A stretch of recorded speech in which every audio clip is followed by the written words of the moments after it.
Hello, my name is Sefa Gemade. I'm part of Group 9, and today I will be showing you my part of the code which was turned in for um, the group assessment. I and my team have decided to focus on the sustainable cities and communities from the Sustainable Development Goals.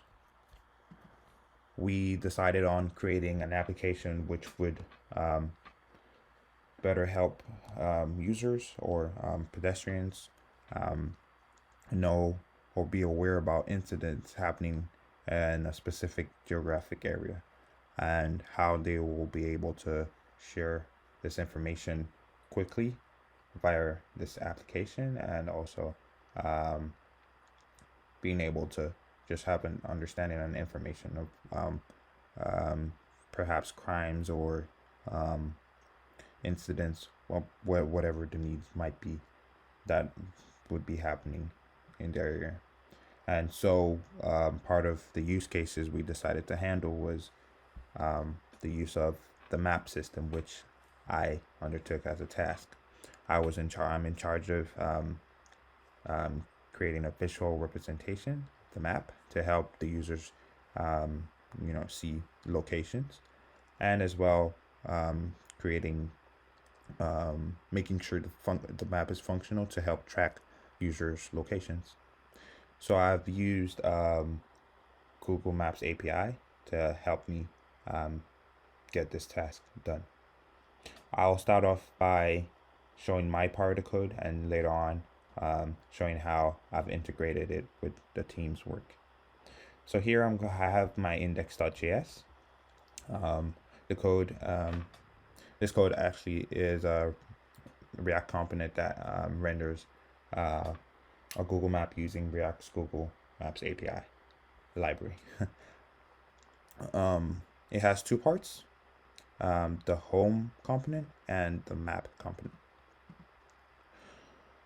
The home component is the default export of the module, which means it will the first thing rendered when the module is imported into another module. And the home component is responsible for loading the Google Maps JavaScript API and displaying the map component once it's loaded. The useLoad script hook is used to asynchronously load the Google Maps JavaScript API. It takes an object called the Google Maps API key property, which is the API key that identifies the application to Google.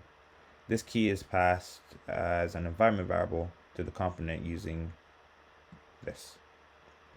The API key is placed in an env folder right here, labeled the next public Google Maps API key. When I made sure not to push this to the repository, since we don't want people having our API key. If the API hasn't finished loading yet, the isLoaded property to the useLoad script hook will be false. So the component will return a loading message. If the API key has loaded, then the map component will be rendered, will be returned. The map component renders the map itself. It uses the memo hook to calculate the initial center of the map, which is set to this constant location with latitude 44 and longitude 80.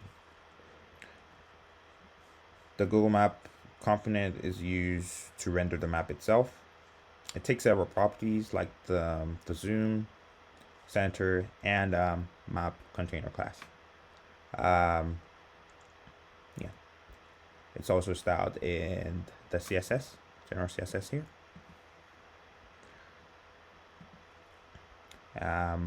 And finally, I have the marker F component, which is used to render the marker at the center of the map. This marker just indicates a specific location in the map. This just helps me render out this map right here, and as well as the marker.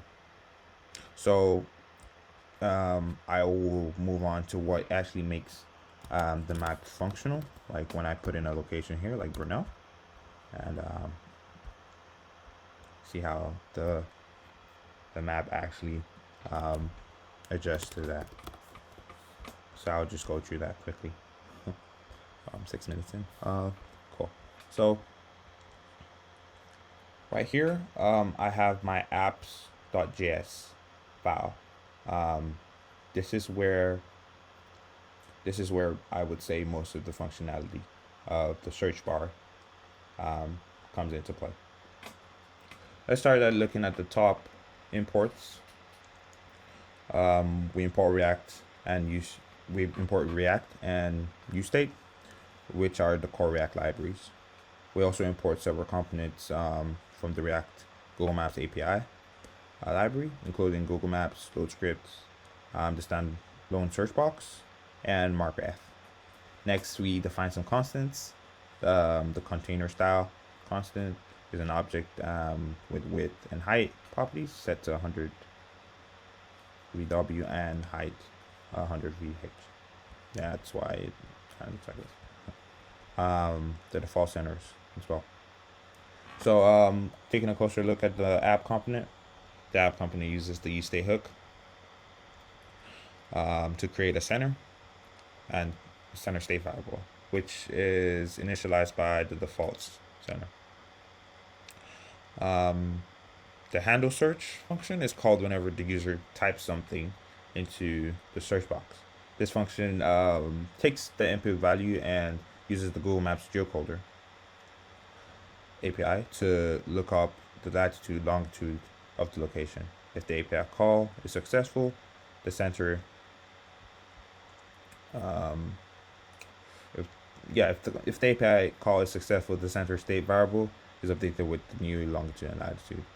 Also, I have to say, I had to create get the right API services from the Google Cloud Platform to make sure our API key comes with the specific more essential services we do need to make the map run properly. Download function is called when the Google Maps API is loaded.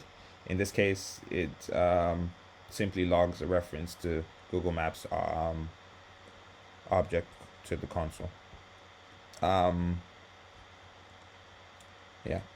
Finally, we just return some JSX that includes a search box input and a Google Map component. The search box is a standalone box component, which is wrapped in a div.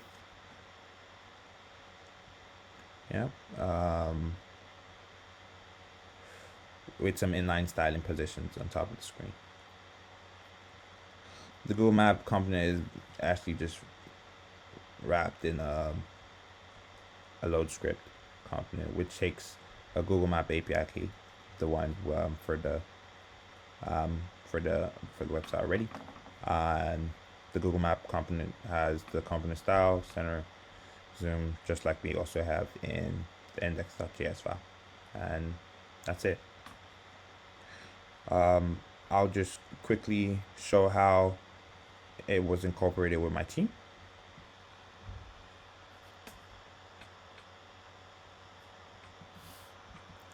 Cool. And I will just go to my page. And here we have the map with Sadir's nav bar. Just a few changes to the code.